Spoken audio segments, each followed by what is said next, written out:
हमारे चैनल में आप सभी का स्वागत है। दोस्तों आप सब कैसे हैं कमेंट बॉक्स में जरूर बताइएगा।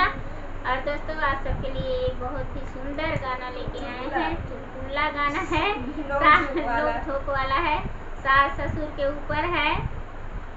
आप लोग सुनिएगा, कमेंट बॉक्स में जरूर बताइएगा कि हमारा गाना आप सबको कैसा लगा।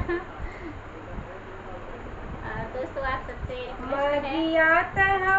जैसे काशी के सड़किया हो सासी के सड़किया से नूरवा हमरा ना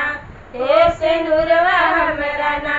जैसे गंगा के लहरिया से नूरवा हमरा ना जैसे गंगा के लहरिया से नूरवा हमरा ना ससुर तो जैसे खान सूबेदार ससुइया हमरी ना हे ससुइया हमरी ना जैसे काटाई कुकुरिया ससुइया हमरी ना जैसे काटाई कुकुरिया ससुइया हमरी ना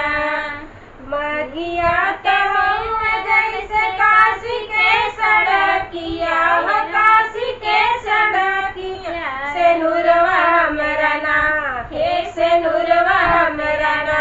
जैसे गंगा के लहरिया से नूरवा हमरा ना जैसे गंगा के लहरिया से नूरवा हमरा ना देखूं तो हमर कॉलेज के टीचरवा कॉलेज के टीचरवा जेठनिया हमरी ना हे जेठनिया हमरी ना जैसे कोलवा के बिलरिया हे जेठनिया हमरी ना जैसे कोलवा के बिलरिया जेठनिया हमरी ना यहाँ तो हवे जैसे काशी के सड़किया काशी के सड़किया से नूरवा हमरा ना हे से नूरवा हमरा ना जैसे गंगा के लहरिया से नूरवा हमरा ना जैसे गंगा के लहरिया से नूरवा हमरा ना देवरात में जैसे पेड़ के सुगनवा पेड़ के सुगनवा नदिया हमरी ना हे नदिया हमरी ना जैसे घर के छछूंदर नदिया हमरी ना जैसे घर के छछूंदर नदिया हमरी ना जैसे घर के छछूंदर नदिया हमरी ना मांगिया तो